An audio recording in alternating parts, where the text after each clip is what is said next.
Dear students, in the previous lecture, I gave the introduction regarding the subject pharmaceutical jurisprudence. Name of the subject was pharmaceutical jurisprudence. और आपको मैंने बताया था कि pharmaceutical jurisprudence जो है, it is the legal system which binds the pharmacy profession. Pharmacy profession को चलाने के लिए हमें कुछ एक्ट, कुछ रूल्स वगैरह की जरूरत है।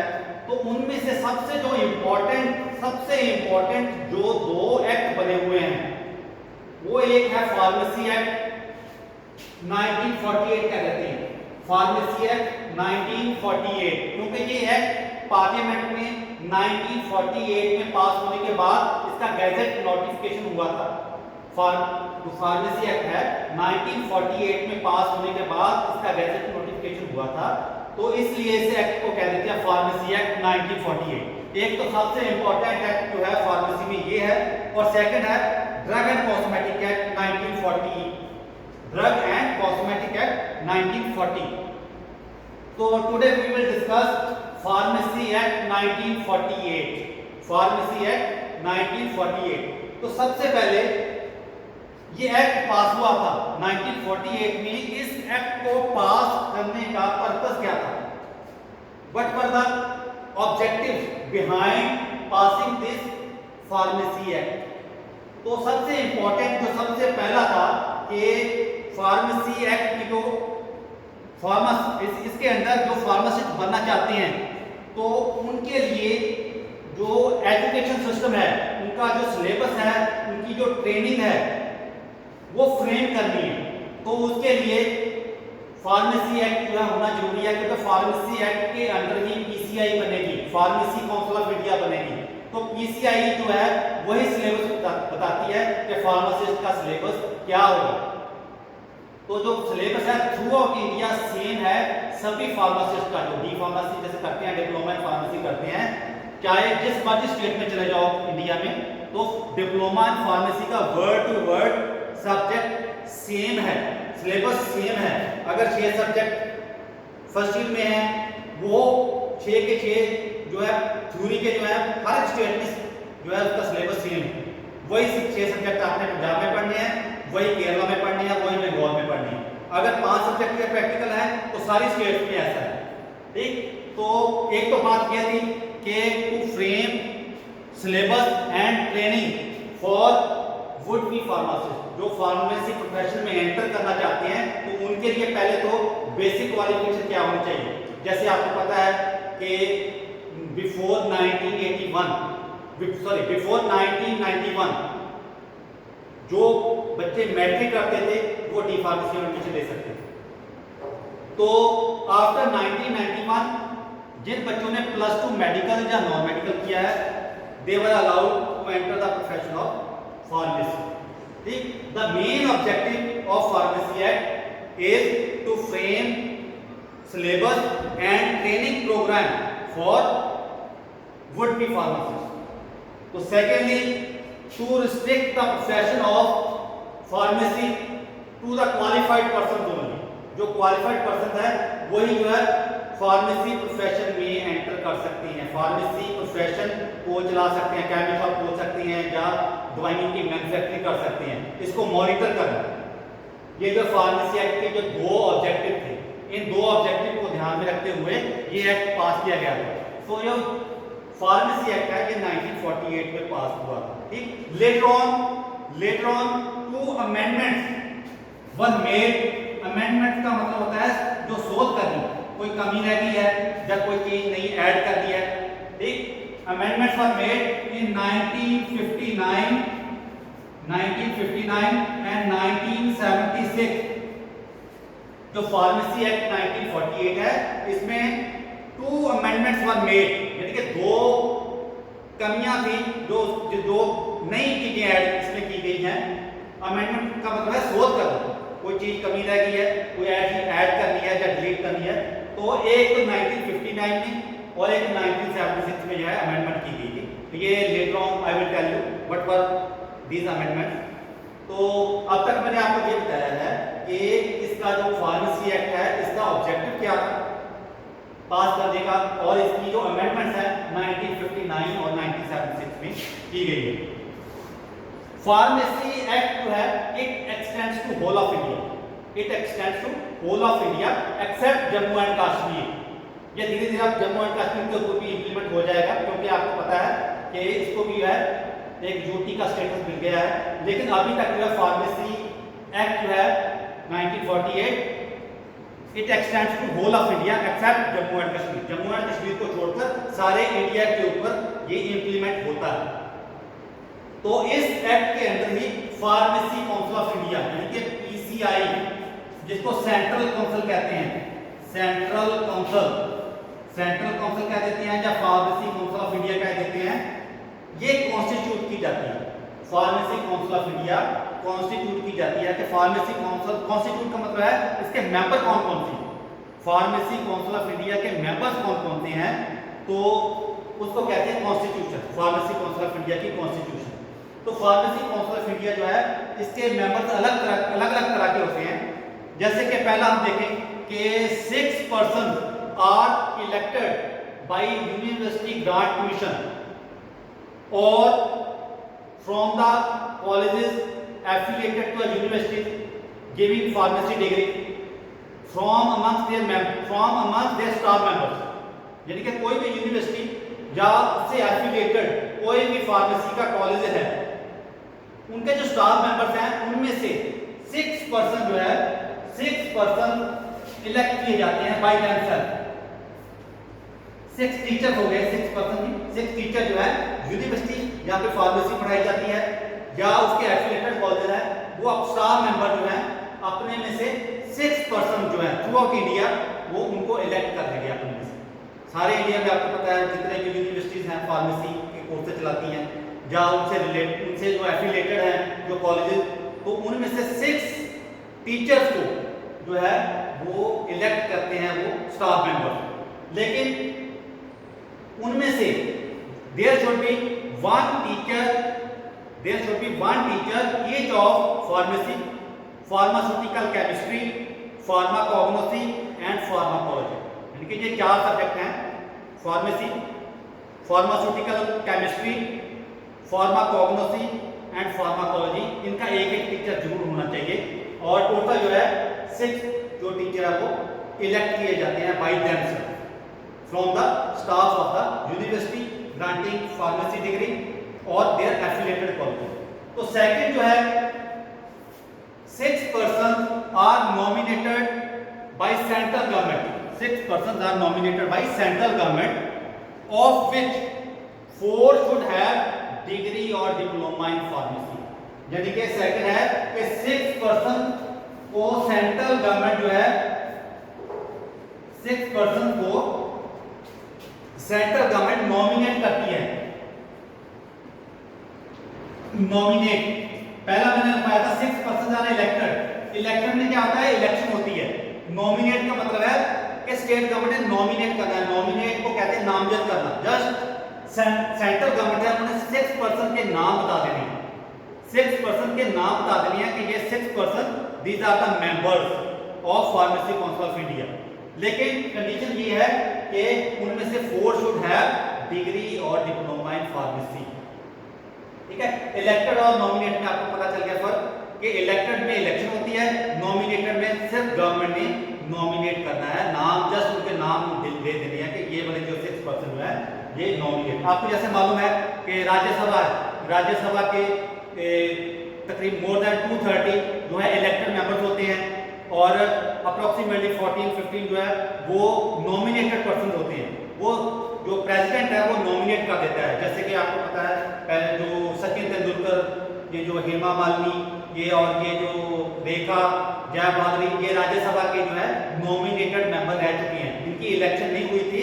ये प्रेसिडेंट ऑफ इंडिया के पास पावर है कि कुछ पर्सन को जो है वो नॉमिनेट कर सकता है। ठीक है, नॉमिनेट का मतलब जस्ट नाम लेकर नामजद करना, उसको नामजद करना। तो पहले जो 6% है यूनिवर्सिटी जो है इलेक्ट करती है, सेकंड 6% को सेंट्रल गवर्नमेंट नॉमिनेट करती है।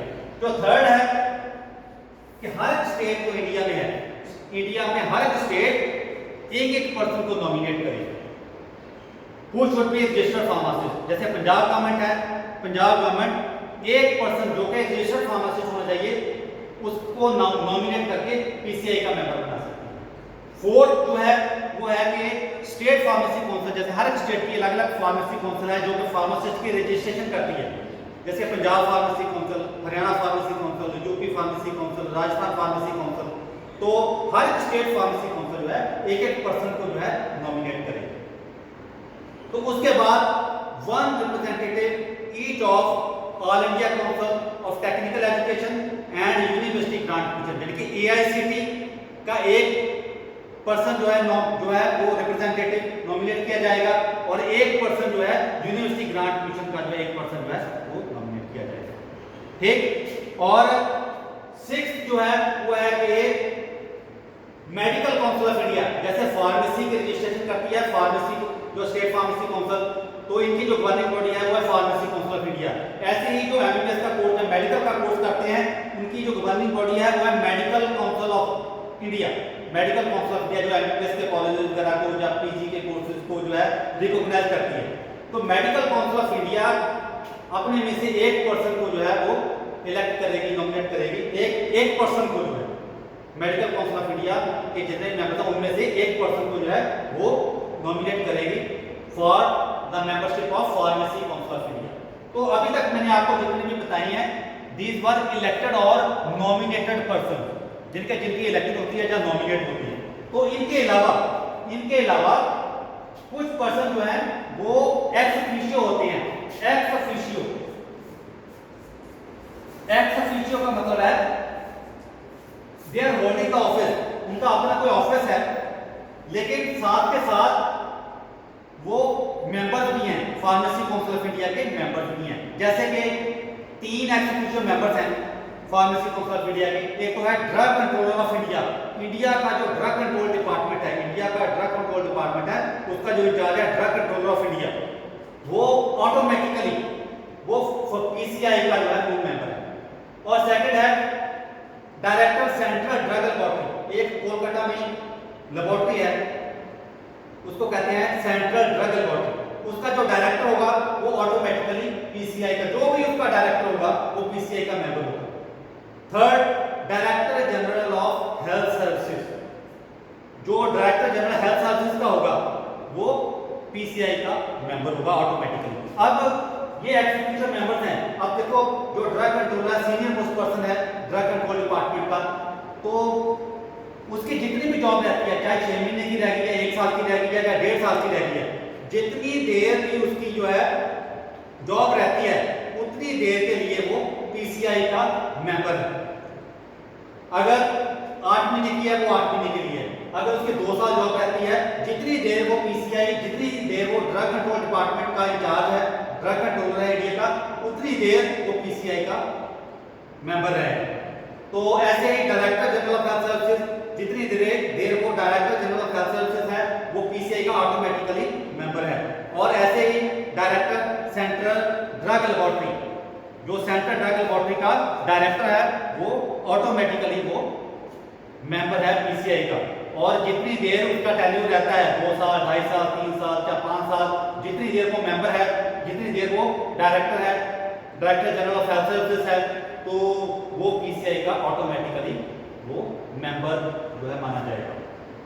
तो ऐसे जो मेंबर्स हैं जिनका अपना ऑफिस होता है, जितना अपना ऑफिस होता है और साथ के साथ वो मेंबर्स होते हैं जैसे पीसीआई के, ऐसे मेंबर्स को कहते हैं एक्स ऑफिशियो मेंबर। अपना ऑफिस होल्ड करने के बाद भी जो है वो मेंबरशिप उनके पास रहती है पीसीआई की, तो उसको कहते हैं एक्स ऑफिशियो मेंबर। वो 3 तरह के मेंबर्स हैं, एक है ड्रग कंट्रोलर ऑफ इंडिया, एक director general of health services, एक है director central drug laboratory Kolkata.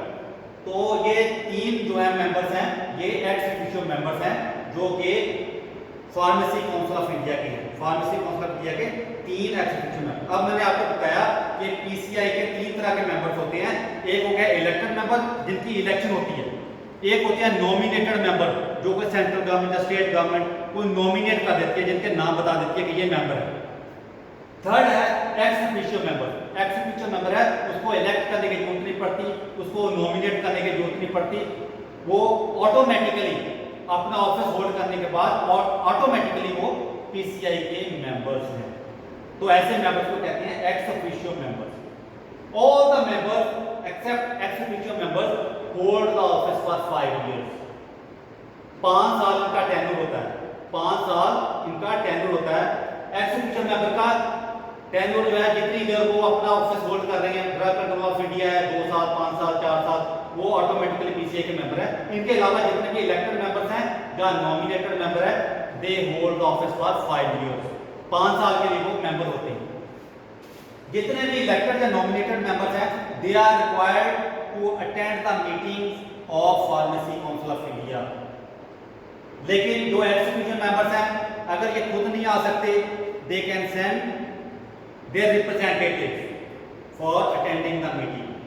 तो जो इलेक्टेड मेंबर्स हैं या नॉमिनेटेड मेंबर्स हैं, if they are not attending the meeting for 3 consecutive times, they are liable to vacate his or her seat। यानी कि अगर वो लगातार meeting without any reason miss करते हैं, उनको निकाला जा सकता है फ्रॉम द मेंबरशिप। लेकिन जो एक्स ऑफिशियो मेंबर्स हैं, वो अपने रिप्रेजेंटेटिव भेज सकते हैं। तो उनको जरूरी नहीं है कि उन्होंने मीटिंग अटेंड करनी है। अगर उनके पास टाइम है तो मीटिंग अटेंड कर सकते हैं, तो अगर नहीं तो वो अपने रिप्रेजेंटेटिव जो है वो भेज सकते हैं। ठीक है। तो अभी तक मैंने आपको बताया कि फार्मेसी काउंसिल ऑफ इंडिया जो है ये कॉन्स्टिट्यूट की जाती है under the provisions of pharmacy act 1948। क्योंकि 1948 फार्मेसी एक्ट है, इसमें लिखा गया है कि pharmacy council of India constitute होनी चाहिए और उसके मेंबर्स कैसे इलेक्ट करने हैं, कैसे नॉमिनेट करने हैं, या कैसे वो एक्सिक्यूटिव मेंबर्स कौन कौन से हो सकते हैं। तो आपको मैंने 7 तरह के मेंबर बताए हैं। तो कुछ इलेक्टेड थे उसमें से जिनकी इलेक्शन की जाती है, तो कुछ को स्टेट गवर्नमेंट या सेंट्रल गवर्नमेंट के द्वारा नॉमिनेट किया जाता है, और लास्ट मैंने 3 आपको बताए हैं कि वो एक्स ऑफिशियो मेंबर्स हैं। तो ये मेंबर जो है अपना एक सभी मिलके जब इनकी कॉन्स्टिट्यूशन हो जाती है पीसीआई की, तो एक मेंबर जो है सभी मेंबर मिलके अपना एक प्रेसिडेंट और एक वाइस प्रेसिडेंट वो इलेक्ट कर लेते हैं। ठीक है। प्रेसिडेंट जो है वो फार्मेसी काउंसिल ऑफ इंडिया का जो प्रेसिडेंट है, जैसे आजकल वी सुरेश जी हैं फार्मेसी काउंसिल ऑफ इंडिया के जो प्रेसिडेंट हैं, तो फार्मेसी काउंसिल ऑफ इंडिया ने मिलकर जो है उनको इलेक्ट किया। ठीक है। आफ्टर जो है election, after the constitution of pharmacy council of India, पहली मीटिंग में जो है पहला उनका काम क्या आता है, अपने में से किसी एक पर्सन को जो है वो प्रेसिडेंट इलेक्ट करते हैं कि वो फार्मेसी काउंसिल ऑफ इंडिया का वो प्रेसिडेंट होगा। ठीक है। तो अब मैंने आपको बताया कि पीसीआई के जो मेंबर्स हैं, they hold the office for 5 years, all elected members और all nominated members except ex officio. ठीक है। तो before 5 year they can resign after giving some reason. तो नेक्स्ट क्लास में मैं आपको बताऊंगा कि फार्मेसी काउंसिल ऑफ इंडिया के फंक्शन क्या होते हैं। अभी तक मैंने बताया कि इसकी कॉन्स्टिट्यूशन, इसके मेंबर्स कौन कौन से होते हैं, अभी तक मैंने ये बताया आपको। तो नेक्स्ट क्लास में मैंने आपको जो है वो बताना है कि फार्मेसी काउंसिल ऑफ इंडिया का काम क्या होता है, for what purpose it is constituted, वो आपको नेक्स्ट क्लास में जो है वो बताया जाएगा। Okay, thank you.